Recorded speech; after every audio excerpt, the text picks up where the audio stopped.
की जय। संत शिरोमणि आचार्य गुरु और विद्यासागर जी महामुनि राज की जय। विद्याकुल शिरोमणि आचार्य श्री समय सागर जी महामुनि राज की जय।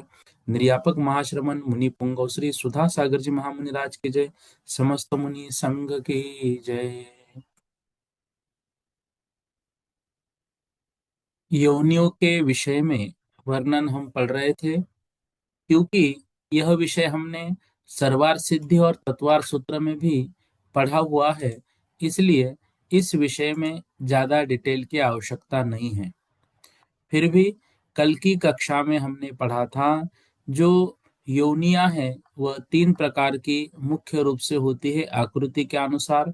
शंखावर्त योनि, कुर्मोन्नत योनि, वंशपत्र योनि। शंखावर्त योनि में गर्भ नहीं ठहरता। कुर्मोन्नत योनि में तीर्थंकर, चक्रवर्ती, अर्धचक्रवर्ती, नारायण, बलभद्र आदि का जन्म होता है। और साधारण मनुष्यों का जन्म वंशपत्र योनि में होता है। जन्म के तीन प्रकार के विषय में 83 नंबर की गाथा में हमने पढ़ा था। समूर्छन जन्म, गर्भ जन्म और उपपात जन्म, ये जन्म के तीन भेद होते हैं। गुण योनि की अपेक्षा से योनि के 9 भेद होते हैं। सचित्त, अचित्त, सचित्ताचित्त, शीत उष्ण, शीतोष्ण, संवृत, विवृत और संवृत विवृत। ठीक है, संवृत अलग, विवृत अलग, और एक संवृत विवृत मिक्स मिश्र योनि।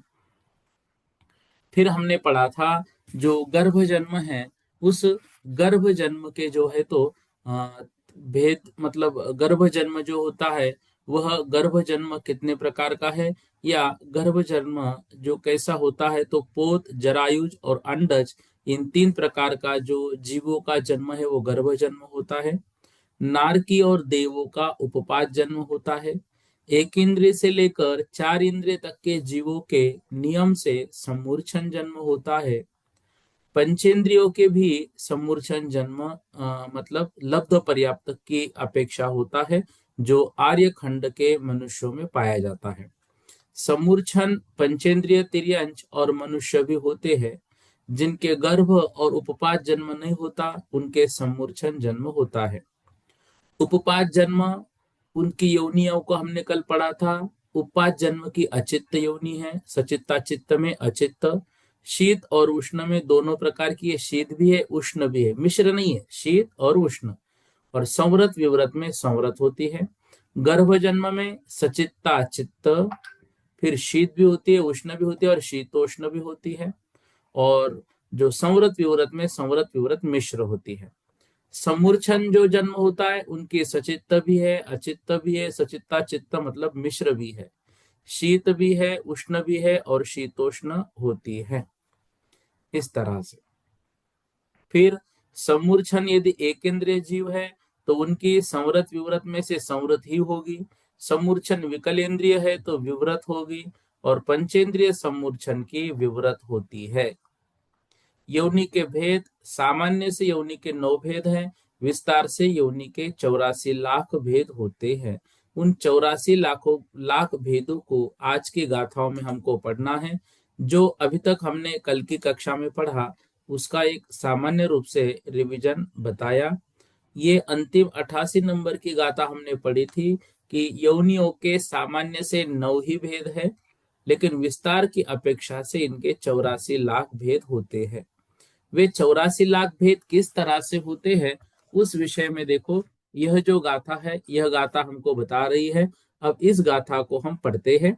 देखिए, गाथा नंबर 89, सब लोग उच्चारण करेंगे। निश्चित दर धातु तस, निश्चित दर धातु सत्य,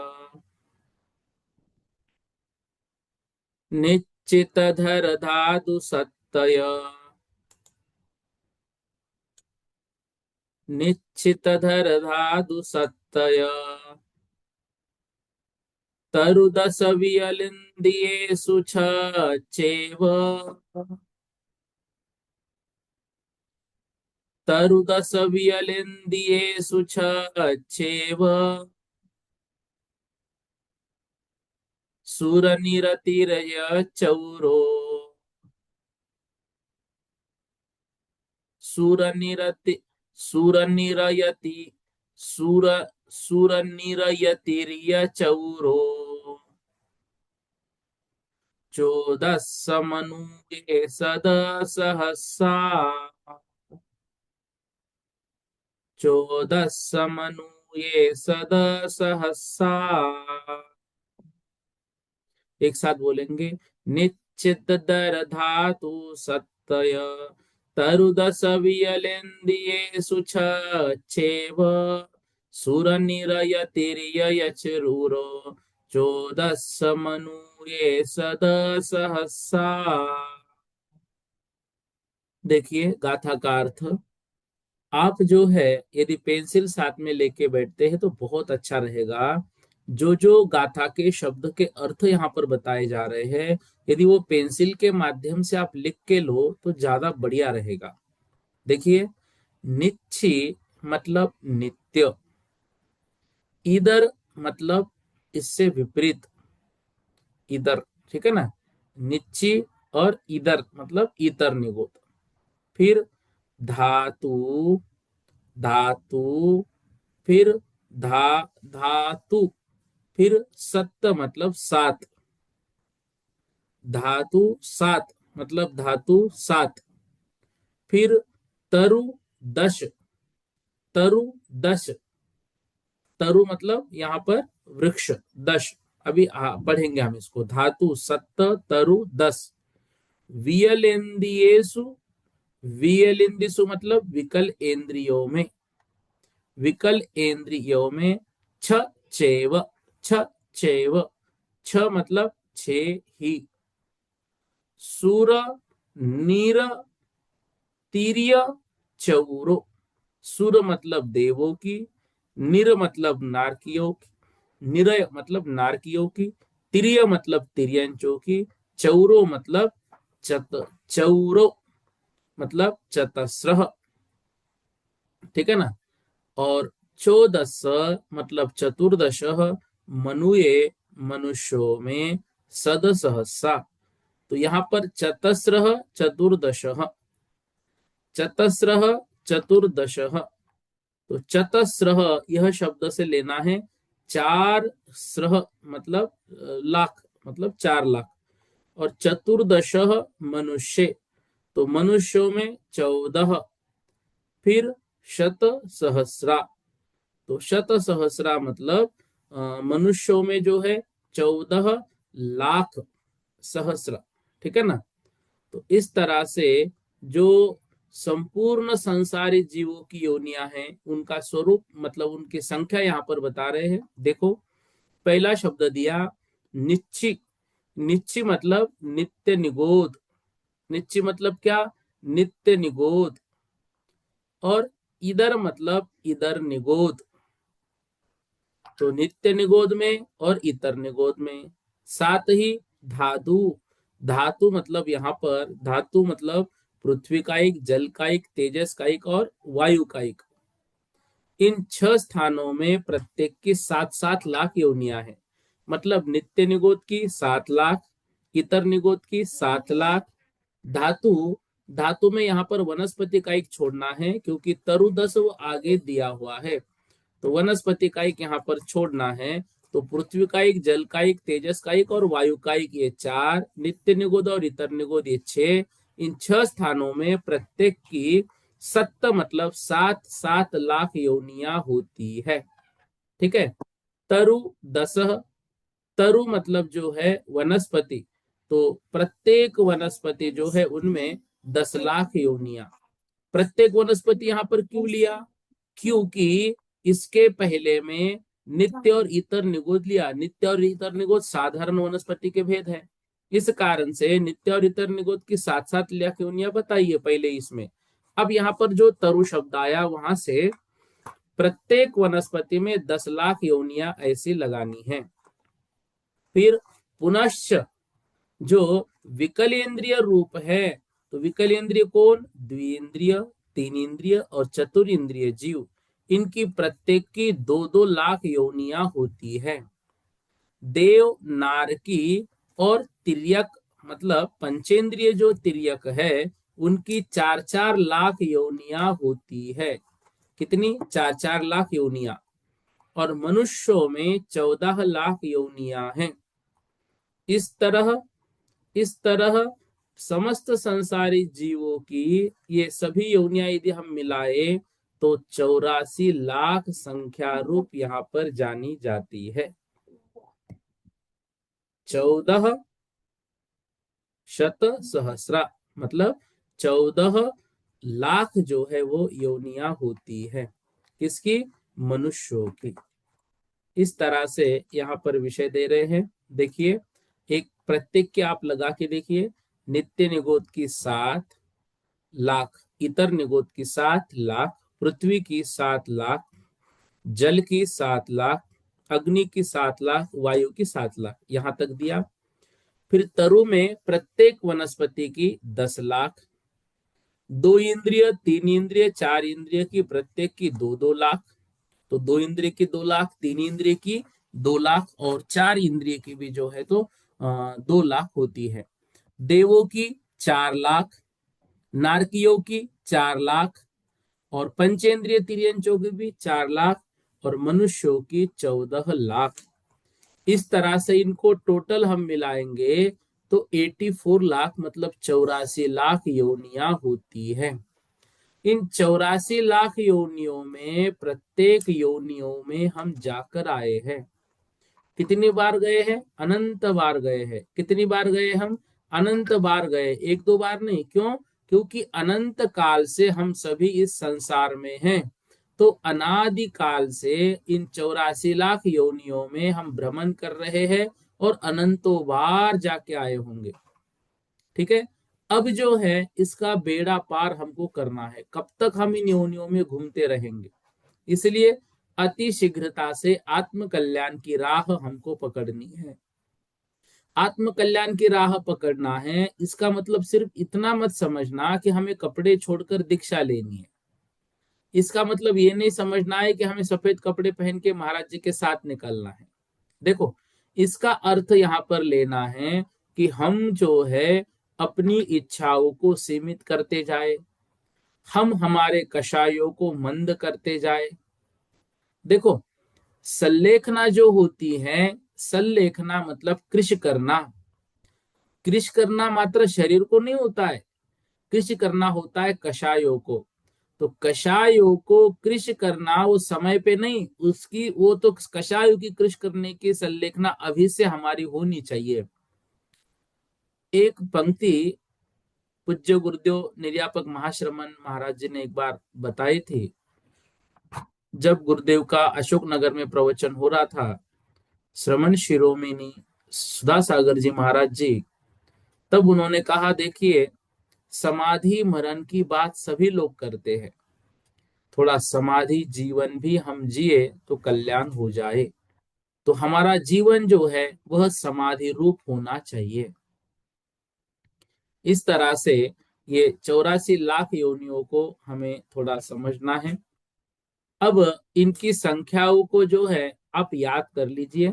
परीक्षा में ये प्रश्न आता है कि 84 लाख योनियां किस तरह से होती है, और ये 5 मार्क के लिए भी प्रश्न बनता है, इसलिए इनको अच्छे से याद करना है। अब जो है अगली गाथा, उस गाथा के माध्यम से थोड़ा और भी आगे हम थोड़ा सा बढ़ते हैं। सागर भैया, क्या पूछना चाहते हैं आप? बोलिए। हाँ, जय जिनेन्द्र भैया जी। जय जिनेन्द्र। इसमें ये जो धातु शब्द जो लिया, इसका क्या बनेगा धातु का? देखो, इसमें धातु शब्द से हमें लगाना है पृथ्वी का एक, जल का एक, अग्नि का एक, वायु का एक। ठीक है, अच्छा ये अच्छा। 4 लगाने हैं।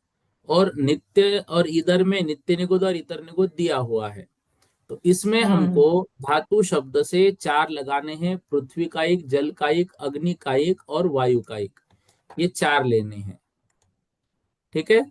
मतलब स्थावर को धातु बोला गया है यूं? स्थावर को नहीं बोल सकते क्योंकि आगे प्रत्येक वनस्पति लिया है। यहाँ पर धातु अच्छा। का अर्थ पृथ्वी का एक, जल का एक, तेज का एक और वायु का एक, इन चारों को ही लिया है। क्योंकि ठीक है। आगे जो प्रत्येक वनस्पति है ना तरु की, वो भी तो इसमें आ हम्म। जाती है। लेकिन उसको बिल्कुल। इसमें मतलब हम ऐसा नहीं कह सकते हैं। बस इसमें किस स्थावर को धातु कहा है। हमें तो इतना हम्म। कहना है कि यहाँ से धातु से हमें पृथ्वी, जल, तेजस का एक और वायु का एक, इन छह स्थानों के नाम मिलते हैं। अब वो यहाँ पे ठीक। धातु शब्द क्यों दिया गया है, इस विषय हम्म। में मुझे मतलब थोड़ा सा कंफर्म नहीं है। लेकिन फिर भी मैं कल देख के बोलता हूँ शास्त्र में। ठीक है। जी जी। लेकिन लेना अर्थ ये चार ही है इसके। जी जी। जी। अ, चार। बोलो बोलो भैया, क्या बोल रहे हैं आप? सागर भैया, फिर से रेज हैंड कीजिए। हाँ, अभिलाषा जी जैन बोलिए। भैया ये समझ में नहीं आया कि आप जैसे इन सब की योनि स्थान बोल रहे हैं, तो मनुष्य के जन्म के स्थान है ये? जैसे मनुष्य के 10 लाख बोला आपने, 14 लाख, सॉरी, मनुष्य का 14 लाख है। हाँ, ये मतलब जो है वो मनुष्यों के जन्मों के स्थान है। इतने प्रकार के मनुष्यों के जन्म होते हैं। अब वो जो है आर्य खंड में है, म्लेच्छ खंड में है, ये सभी प्रकार के मनुष्य है। अब वो किस तरह से होंगी? तो जो हमारी 9 प्रकार की योनियां बताई थी, उसमें जो गर्भ जन्म वाले की योनियां मतलब वो मनुष्यों की थी, वो सचित्ता चित्त भी थी, वो शीत उष्ण भी थी। वो शीत उष्ण है, सचित्ता चित्त है, वो समृत है। तो उसमें सब में भेद मिलाकर उतनी वो जो है योनिया मनुष्यों में होती है, 14 लाख योनिया। तो ऐसे देवों की भी ऐसे सारे स्वर्गों में अलग अलग ऐसा? और हाँ मतलब देखो, व्यंतर ज्योतिष जो भी देव, है? बिल्कुल बिल्कुल सभी की जो है वो देवों की योनिया अलग अलग। लेकिन हमने, याद हो तो ये पढ़ा था सर्वार सिद्धि और तत्व सूत्र के चौथे अध्याय में, कि देवों का जन्म जो है वो पहले दो स्वर्गों में ही होता है। सॉरी, देवियों का। तो वो ऊपर की जो देव है वो नीचे आके देवियों को ले जाते हैं। बाकी प्रत्येक स्वर्ग की जो मतलब उपपाद स्थान है वो वहां की योनिया हमको लेनी है।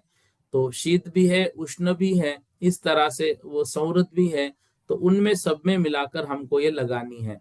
तो देव और नार की और पंचेंद्रिय तिर्यंच की प्रत्येक की 4-4 लाख योनिया मानी गई है। तो उतनी योनिया उनकी होती है। ठीक है अभिलाषा दीदी। जी भैया, बिल्कुल ठीक। हाँ हाँ। ठीक है। अब देखो, जो प्रश्न अभी अभिलाषा दीदी ने पूछा है, उसी प्रश्न के उत्तर के रूप में आगे की कुछ गाथाओं को आचार्य महाराज यहाँ पर स्वयं बता रहे हैं। तो कुछ वर्णन आगे आएगा। अब देखो, एक बार इसका रिवीजन। तिर्यंच, एकेंद्रिय, नित्य निगोद, इतर निगोद, पृथ्वी, जल, अग्नि और वायु प्रत्येक की 7-7 लाख। ठीक है। तो इनकी हो गई टोटल, मतलब ये छह है तिर्यंच में। जो है एकेंद्रिय, नित्य निगोद, इतर निगोद, पृथ्वी, जल, अग्नि और वायु, ये चार, और नित्य निगोद, इतर निगोद, ये दो। तो उनकी प्रत्येक के 7-7, तो ये 42 लाख, प्रत्येक वनस्पति की 10 लाख। इसके बाद जो है विकल इंद्रिय। इन विकल इंद्रियों की जो योनियां हैं, वो विकल इंद्रियों की योनियों में 2 इंद्रिय, 3 इंद्रिय और जो है तो 4 इंद्रिय। इनकी प्रत्येक की 2-2 लाख इंद्रिया है, सॉरी योनिया है। तो 3 × 2 ये 6 लाख हो गए, आप स्क्रीन पर देखिए। पंचेंद्रिय तिर्यंच की 4 लाख, नारकियों की 4 लाख, देवों की 4 लाख और मनुष्यों की 14 लाख। ऐसे कुल मिलाकर 84 लाख जो है योनियों के भेद होते हैं। इस तरह से हमको समझना है। आइए 90 नंबर की गाथा में अब बोल रहे हैं उपपात जन्म। फिर मतलब कौन सा जो जन्म है वो किसका होता है और किस तरह से होता है। 90 नंबर की गाथा का उच्चारण कीजिए। उवादासुर निरया, उवादासुर निरया, गब्भज समुच्छिमाहु नरतिर्या। गब्भज समुच्छियाहु नरतिर्या। समुच्छिमा मनुष्या। समुच्छिमा मनुष्या। पज्जता एयवीय लखा। ये लखा। ये न शब्द यहाँ पर जो है वो गलत छपा है, आपके शास्त्र में बराबर होगा। मनुष्या पज्जता एयवीय लखा। एक साथ बोलेंगे। भुववादासुर निरया। गब्भ समुच्छिमाहु नरतिरया। समुच्छिमा मनुष्या। पज्जता एयवीय लखा। देखिए, यहाँ पर जो है अब वर्णन कर रहे हैं कि जो जन्म का भेद है वह गतियों के आश्रय के माध्यम से कैसा होता है। अभी हमने वो जन्मों का जो भेद है तो हमने ये पढ़ा कि गर्भ जन्म और जो होता है वह पोत, अंडज और जरायुज, इन तीनों का गर्भ जन्म होता है, ऐसा पढ़ा। अब यहाँ पर जो है वही भेद बता रहे, लेकिन गतियों के माध्यम से बता रहे कि कौन से गति में कौन सा होता है, बात वही है। लेकिन यहाँ पर अब जो है ये जीव समास गतियों के माध्यम से है। वो जो ऊपर हुए थे वो उस जन्म के माध्यम से जीव समास हमने गिने थे। अब ये गतियों के आश्रय से गिने जा रहे हैं। ठीक है, देखो। उवादा सुर निरया। उवादा मतलब उपपाद जन्म होता है। सुर मतलब देवों का, निरया मतलब नारकियों का। गब्भत समुच्छिमाहु नर तिरया। गर्भ जन्म और सम्मूर्छन जन्म होता है नर मतलब मनुष्यों के, तिरिया मतलब तिर्यंचों के। तो मनुष्य और तिर्यंचों के गर्भ और सम्मूर्छन जन्म होता है यथासंभव, मतलब वैसे तो लगभग मनुष्यों का वो गर्भ जन्म ही होता है जो हम देखते हैं, मतलब पर्याप्तक या निवृत्त पर्याप्तक जो होते हैं। जो लब्ध पर्याप्तक मनुष्य होते हैं उनके सम्मूर्छन जन्म होता है। बाकी तिर्यंचों में भी मतलब कुछ का जो है गर्भ जन्म होता है, अंडज जन्म होता है, लेकिन कुछ का जो है उसमें सम्मूर्छन जन्म भी होता है।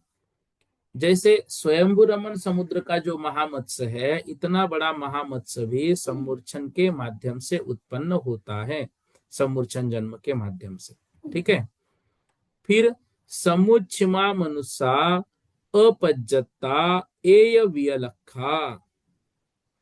जो अपज्जता मतलब लब्ध अपर्याप्तक मनुष्य है, उन मनुष्यों के कौन सा जन्म होता है, लब्ध पर्याप्तक मनुष्यों के सम्मूर्छना, सम्मूर्छन जन्म होता है। फिर एय मतलब होता है एक इंद्रिय जीव। वियल मतलब होता है विकल इंद्रिय। अखा मतलब होता है इंद्रिय। तो एक इंद्रिय और विकल इंद्रिय जीवों का केवल समूर्छन जन्म ही है, मतलब लब्ध पर्याप्तक मनुष्य। जो नीचे की लाइन, जो अपज्जता मनुष्य मतलब लब्ध पर्याप्तक मनुष्य, एकेंद्रिय और विकल इंद्रिय जो जीव है उनका नियम से केवल मात्र सम्मूर्छन जन्म ही होता है। बाकी जो है गर्भज और सम्मूर्छन यथासंभव होता है देव और नारकियों के उपपाद जन्म मतलब नियम से होता है। ठीक है, इस गाथा में ऐसा इतना कुछ समझने जैसा विषय नहीं है, और ये विषय जो है हम सभी को याद भी है। आइए 91 नंबर की जो गाथा है उस गाथा को हम यहाँ पर पढ़ रहे हैं। 91। पंचख तिरिखाओ। पंचख तिरिखाओ। गब्भज समुच्छिमा तिरिखानम। गब्भज समुच्छिमा तिरिखानम। भोग भुमा गब्ब भवा। भोग भुमा गब्ब भवा। नरपुन्नागभजा चैव, नरपुन्नागभजा चैव, एक साथ बोलेंगे, पंचख तिरिखाओ गभज समुच्छिमा तिरेखानम भोग भूमा गभ भवा नरपुन्ना गभजा चैव। अर्थ देखिए, पंच ख, पंच अख मतलब पंच इंद्रिय, तिरिखाओ मतलब तिर्यंचों के, गभज समुच्छिमा गर्भज और सम्मूर्छन जन्म होते हैं। जो पंचेंद्रिय तिर्यंच है, जो पंचेंद्रिय तिर्यंच है, उनका गर्भज और सम्मूर्छन जन्म होता है। तिरिक खानम भोग भूमा, और जो तिर्यंच भोग भूमि के हैं, गब्ब भवा वो गर्भवास मतलब गर्भ भव होते, मतलब गर्भ जन्म वाले ही होते हैं। और जो नर पुन्ना, मतलब पुन्ना मतलब पूर्ण मतलब पर्याप्तक है, अभी ऊपर लब्ध पर्याप्तक बोला था, तो यहाँ पर बोल रहे नर पुन्ना मतलब जो मनुष्य, पुन्ना मतलब पर्याप्तक है, गभजा चे वो गर्भ जन्म वाले ही है। पर्याप्तक मनुष्य कभी सम्मूर्छन जन्म से उत्पन्न नहीं होंगे। पर्याप्तक मनुष्य जो है नियम से गर्भ जन्म वाले होंगे, और लब्ध पर्याप्तक जो है वो नियम से सम्मूर्छन जन्म वाले होंगे। फिर से देखिए, पंचख तिरिखाओ, पंच मतलब पंचेंद्रिय तिर्यंचों का गर्भज और सम्मूर्छन जन्म होता है। जो तिरिखानम भोग भूमा, जो तिर्यंच भोग भूमि वाले हैं, उनका गर्भ जन्म होता है। और नर पुन्ना, जो मनुष्य पुन्ना मतलब पर्याप्तक होते हैं, उनका नियम से गर्भ जन्म ही होता है। ठीक है, इस तरह से यहाँ पर बताया गया है। ये भी विषय मतलब लगभग आसानी है, इसमें ऐसी कठिन कोई भी बात नहीं है। एक देखो चार्ट के माध्यम से यहाँ बताया, मनुष्यों का पर्याप्त यदि मनुष्य है तो गर्भ जन्म, अपर्याप्त का सम्मूर्छन। पंचेंद्रिय में गर्भ और सम्मूर्छन दोनों भी है। मतलब ये मान लो पर्याप्त भी है तो भी उनका सम्मूर्छन तिर्यंचों में हो सकता है। एक इंद्रियों का नियम से सम्मूर्छन, विकल इंद्रियों का नियम से सम्मूर्छन। नारकियों का उपपात जन्म और देवों का भी उपपात जन्म होता है। ठीक है, अब देखो आगे की गाथा 92 नंबर की। ये भी बहुत आसान है। उवाद गभजे सुय, उवाद गभजे सुय, लद्दि अपज्जत गाननीयमेन, लद्दि अपज्जत गाननीयमेन, नरसमुच्छिम जीवा, नरसमुच्छिम जीवा,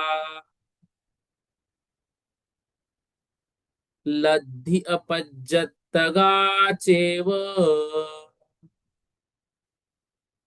लद्धि अपज्जत्तगा चेव।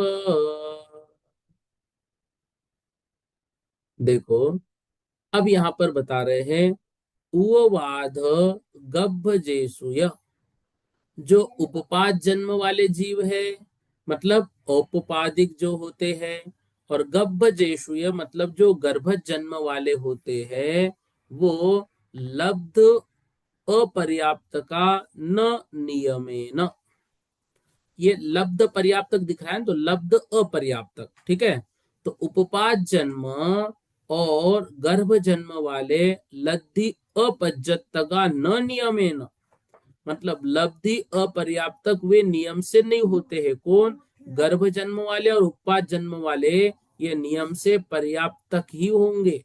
देखो ऐसा मत समझना कि जैसे कभी कभी 2 या 3 महीने के बाद किसी का मतलब ऐसा जैसे दुख का क्षण होता है, वो तो गर्भ जो है उनका अंदर ही अंदर समाप्त हो जाता है। तो ऐसा जो जीव है उसको अपर्याप्तक या लब्धि अपर्याप्तक मत समझना। देखो ये लब्ध पर्याप्तक या निवृत्त पर्याप्तक का विषय जीव ने जब जन्म लिया और जिस क्षण वो गर्भ में आया उसके अंतर मुहूर्त में ये पूर्ण होता है, निवृत्त पर्याप्तक और पर्याप्तक हो जाता है। तो वो भले 1 महीने में क्यों ना हुआ हो, वो पर्याप्तक ही है। तो उपपात जन्म वाले और गर्भ जन्म वाले लब्धि अपज्जत का लब्धि अपर्याप्तक जो है न नियम है न नियम से नहीं होते हैं। नर समुच्छिम जीवा, जो नर मतलब मनुष्य सम्मूर्छन होते हैं, जो सम्मूर्छन मनुष्य होते हैं, लब्ध पर्याप्तकाश्चैव, वो नियम से लब्ध पर्याप्तक ही होते हैं, पर्याप्तक नहीं। समझ में आ रहा है? बहुत ही ज्यादा इजी विषय है ये। यहाँ पर बता रहे सिर्फ उत्पाद और गर्भ जन्म वालों का नियम से लब्ध पर्याप्तक नहीं होते हैं और सम्मूर्छन मनुष्य नियम से लब्ध पर्याप्तक ही होते हैं। ठीक है, मतलब आसान विषय है, इसमें इतना मतलब ज्यादा कोई समझने जैसा विषय नहीं है और पढ़ा हुआ भी है हम लोगों ने बहुत बार इसको। देखो अब 93 नंबर की गाथा। नेरैया खलु संढा, नेरैया खलु संढा, नरतीर ये तिन्नि होन्ति समुच्छा, नरतीर नरतीर ये तिन्नि होन्ति समुच्छा, संडासुर भोग भूमा, संडासुर भोग भूमा, पुरिसिच्छि वेदगाचेव, पुरिसिच्छि वेदगाचेव। एक साथ बोलेंगे। नेरैया खलु संढा, नरतीरिये तिन्नि होन्ति समुच्छा, संढासुर भोग भूमा, पुरिसिच्छि वेदगाचेव। क्या कह रहे देखो, नेरैया मतलब नार की जीव, खलु मतलब नियम से, संढा मतलब नपुंसक वेदी ही होते हैं। नारकियों का नियम से नपुंसक वेद ही होता है। नर मतलब मनुष्य, तिर्य मतलब तिर्यंच, ये जो है मनुष्य और तिर्यंच, मनुष्य और तिर्यंचों में तिन्नी होन्ति, तिन्नी मतलब तीनों प्रकार के, मतलब स्त्री वेद, पुरुष वेद और नपुंसक वेद, तीनों वेद होते हैं मनुष्य और तिर्यंचों में। समुच्छा संढा, जो सम्मूर्छ तिर्यंच और मनुष्य होते हैं, सर्व नपुंसक वेदी है। जो लब्ध पर्याप्तक मनुष्य सम्मूर्छन जन्म लेता है और जो तिर्यंच सम्मूर्छन जन्म वाले होते हैं वो नियम से नपुंसक वेदी ही होते हैं। सुर भोग भूमा, पुरी सी छी वेदगा चेव। सुर मतलब देवों में और भोग भूमा मतलब भोग भूमियों में। ठीक है, जो अम, सुर मतलब कौन, देव, और भोग भूमा मतलब भोग भूमि वाले जो जीव होते हैं वो नियम से पुरिस, पुरिस, पुरुष मतलब पुरुष वेद वाले, और छी मतलब स्त्री, छी मतलब स्त्री, तो पुरुष और स्त्री, पुरुष और स्त्री वेद वाले ही होते हैं, चेव मतलब नियम से। ठीक है ना, तो नारकी जो है वो सर्व नियम से नपुंसक वेदी होते हैं। मनुष्य और तिर्यंच स्त्री पुरुष नपुंसक भेद रूप तीनों वेद वाले होते हैं। समूर्छन तिर्यंच और मनुष्य नपुंसक वेदी होते हैं। और जो देव और भोग भूमि के जीव है वे पुरुष और स्त्री वेद वाले ही होते हैं। चैव का मतलब और भी होता है, कभी कभी गाथा पूर्ति के लिए भी आता है या फिर नियम से भी ऐसा लगाया जा सकता है। ठीक है ना, तो देव और भोग भूमियों में नियम से पुरुष और स्त्री वेदी है, इसका अर्थ है कि वहां पर नपुंसक नहीं पाए जाते हैं। ठीक है, देखो अब जो लब्ध पर्याप्तक सम्मूर्छन मनुष्य होते हैं वे स्त्रियों की योनि में, काख में और स्तन आदि में, मलमूत्र में, विष्ठा में और अशुचि स्थानों में उत्पन्न होते हैं। ठीक है, मनुष्य शरीर की बात नहीं करते हैं। उन समूर्छन लब्ध पर्याप्तक मनुष्यों की जन्म की जब बात करते हैं तो वो नियम से मतलब स्त्री की जो होती है काक, स्तन, योनि, मलमूत्र, विष्ठा आदि अशुचि स्थानों में वो उत्पन्न होते हैं। बस इसमें एक अपवाद होता है कि जो चक्रवर्ती की पट्ट रानी होती है, उन पट्ट रानियों की मतलब उनके शरीर में जो है ये जो अशुचि स्थानों में समूर्छन जन्म वाले जीव नहीं होते हैं, ऐसा आगम में लिखा मिलता है। ठीक है, अब ये विषय आगम का ही है। वहां पर इस प्रकार से क्यों लिखा है, मतलब मनुष्यों के शरीर में क्यों नहीं है, इसका ऐसा कोई कारण नहीं है। ठीक है, लेकिन वो होता है मात्र स्त्रियों के शरीर में, इतना तो नियम है ही। अब देखो, अब शरीर की अवगाहना के माध्यम से जीव समास को यहाँ पर कहेंगे। ठीक है, अभी पहले यहाँ पर जीव समास को बताया इंद्रियों के माध्यम से, कौन सा इंद्रिय जीव होता है, फिर बताया योनियों के माध्यम से, फिर बताया गतियों के माध्यम से, अब यहाँ पर बता रहे हैं अवगाहना के माध्यम से। तो अवगाहना के माध्यम से जो वर्णन होगा उसको हम कल की कक्षा में पढ़ेंगे। अब देखो, हमने ये पढ़ा नारकी जो है नपुंसक वेदी, देवगति वाले स्त्री और पुरुष वेदी, गर्भज मनुष्य और तिर्यंच तीनों वेद वाले, सम्मूर्छन मनुष्य और तिर्यंच नपुंसक वेद वाले, भोग भूमि मनुष्य और तिर्यंच स्त्री और पुरुष वेद वाले, म्लेच्छ खंड भी स्त्री और पुरुष वाले ही होते हैं। ठीक है,